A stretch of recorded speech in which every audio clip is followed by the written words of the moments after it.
Italia në alarm të kuq për shkak të nxehtit nesër në 18 qytete, temperatura mbi 40 gradë Celsius. Në 18 qytete në Itali, alarmi do të jetë i kuq. Nesër për shkak të valës të nxehtit njoftoi Ministria Italiane e Shëndetësisë. Në Rom dhe Firenze termometri pritet të arrijë 38 gradë Celsius, ndërsa në Napoli dhe Milano do të jetë 37. Në ishullin e Sardenjës dhe në zonën më të gjerë të Barit, temperatura, sipas parashikimeve, do të kalojë 40 gradë Celsius. Siç theksojnë autoritetet italiane, nxehtësia dhe lagështira mund të shkaktojnë probleme serioze, jo vetëm për të moshuarit, por edhe qytetarët që përkasin kategorive të cënueshme, por edhe për njerëzit që nuk përballen me probleme kronike shëndetësore.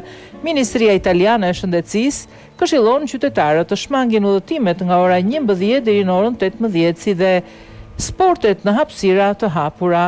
Në të njëjtën kohë, përsa i përket të ushqyerit, këshilla është theksohet peshku, makaronat, perimet dhe frutat.